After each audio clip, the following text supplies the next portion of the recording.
Assalamualaikum warahmatillahi wabarakatuh. Shalom, Om Swastiastu, Namo Buddhaya, salam kebajikan, salam sehat, selamat pagi untuk kita semua. Saya Yohana Noperatrigis, nomor induk mahasiswa 204111034 dari kelas B Program Studi Farmasi Universitas Citra Bangsa. Pada kesempatan ini, saya akan menjelaskan tentang cara menentukan titik didih. Ada 4 pokok pembahasan yang akan saya jelaskan.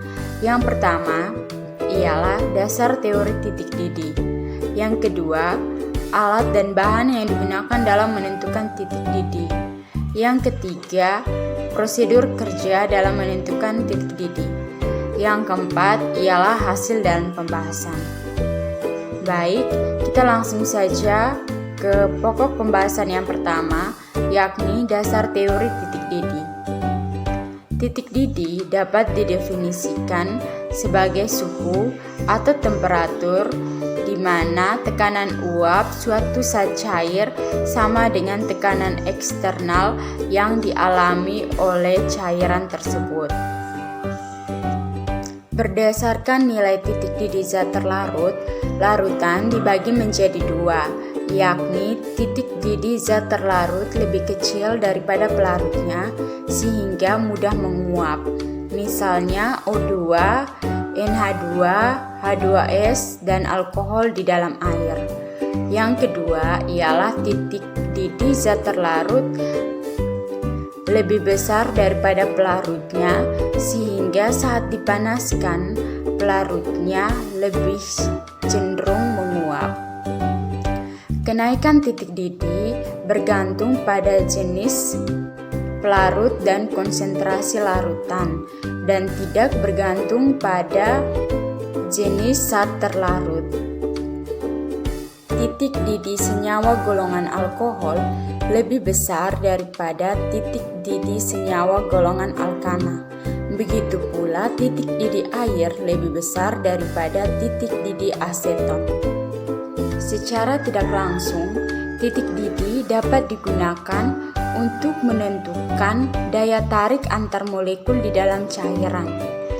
Jika daya tarik antar molekulnya kuat, maka titik didihnya pun sangat tinggi. Begitu pula sebaliknya.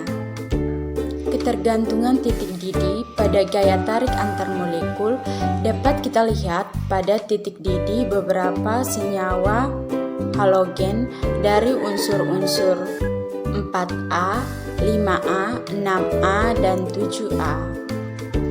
Dalam menentukan titik didih suatu zat, adapun faktor-faktor yang mempengaruhi cepat dan lambatnya suatu zat mendidih.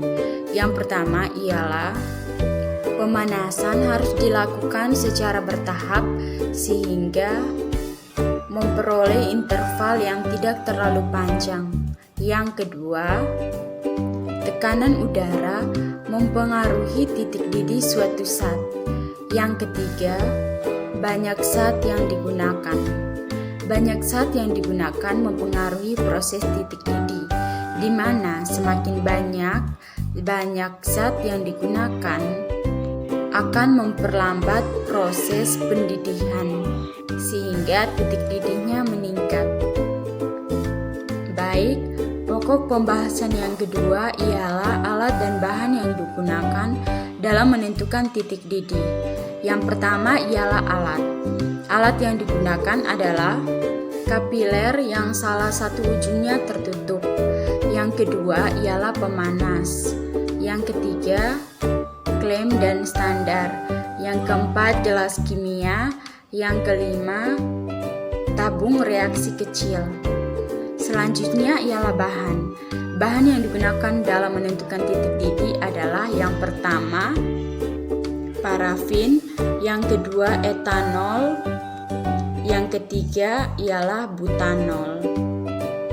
Baik, pokok pembahasan yang ketiga ialah prosedur kerja dalam menentukan titik didih. Ada 9 langkah dalam menentukan titik didih. Yang pertama ialah zat cair yang akan ditentukan titik didihnya, kita minta kepada pengawas atau dosen. Tahap ketiga ialah mengambil pipa kapiler lalu menghadapkannya ke bawah ke dalam tabung reaksi yang berisi zat cair yang akan kita gunakan untuk menentukan titik didihnya. Tahap keempat ialah tabung reaksi kecil yang sudah berisi pipa kapiler dan juga zat yang akan kita tentukan titik didihnya, kemudian diikat dengan termometer. Hal yang harus diperhatikan adalah ujung termometer harus sejajar dengan ujung tabung reaksi kecil. Jadi kedua ujung termometer dan juga tabung reaksi kecil harus sama tinggi dan juga sejajar. Tahap atau langkah yang kelima ialah kita mengambil gelas kimia lalu diisi dengan parafin secukupnya dan diletakkan di atas pemanas. Tahap keenam, termometer dipasang pada standar dengan bantuan klem. Lalu termometer dicelupkan ke dalam cairan yang berisi parafin yang sudah diletakkan di atas pemanas. Tahap yang ketujuh ialah pemanas dipanaskan dan sesekali atau sesering mungkin mengaduk cairan parafin. Langkah yang kedelapan ialah secair dalam kapiler diamati. Begitu pula diamati dengan temperaturnya. Tahap yang kesembilan ialah pada tahap yang kesembilan ialah termometer dibaca bila secair dalam tabung reaksi kecil membentuk gelembung-gelembung, di mana gelembung-gelembung tersebut kontinu dan membentuk kalung. Baik, 9 langkah tersebut merupakan prosedur kerja dalam menentukan titik didih. Selanjutnya kita masuk pada pokok pembahasan yang keempat, yakni hasil dan juga pembahasan. Baik, saya akan menunjukkan hasil dari penentuan titik didih. Di atas ini merupakan hasil dari penentuan titik didih tersebut. Jadi wujud etanol ialah cair dan warnanya ialah bening. Begitu juga dengan butanol, wujudnya cair dan warnanya bening. Suhu awal etanol 28 derajat Celcius, suhu saat mendidih 45 derajat Celcius, dan juga gelembung yang terbentuk adalah 89 derajat Celcius. Suhu awal butanol 36 derajat Celcius, saat mendidih 88 derajat Celcius, dan gelembung-gelembung yang terbentuk ialah 126 derajat Celcius. Baik, saya akan menjelaskan tentang pembahasan. Dalam percobaan penentuan titik didih, kita menggunakan etanol dan juga butanol, di mana etanol dan juga butanol mempunyai wujud zat cair dan juga berwarna bening.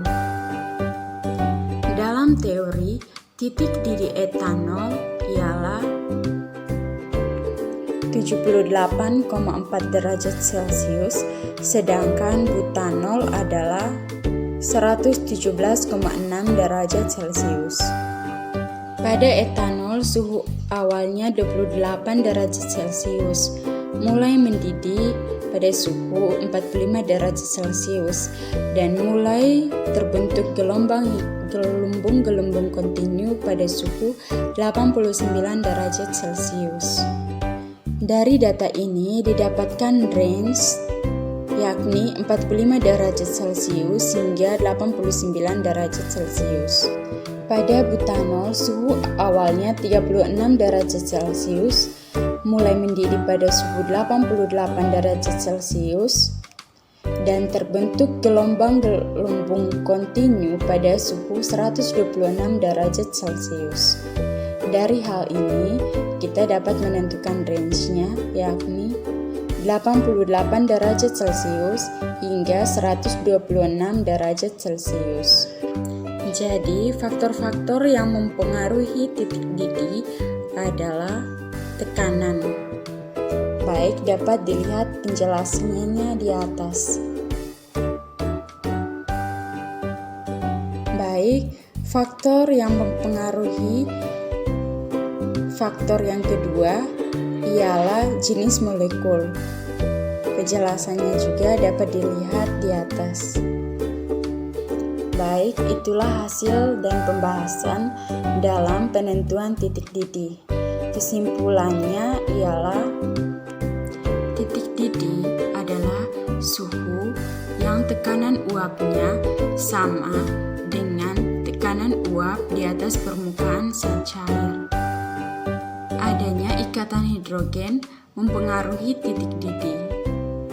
Titik didih yang normal ialah titik didih yang berada pada tekanan 1 atmosfer atau 1 atm. Titik didih digunakan untuk memperkirakan kuatnya gaya tarik antar molekul dalam cairan. Faktor-faktor yang mempengaruhi titik didih suatu zat adalah pemanasan, tekanan udara, dan juga banyak zat yang digunakan. Baik, itu adalah kesimpulannya.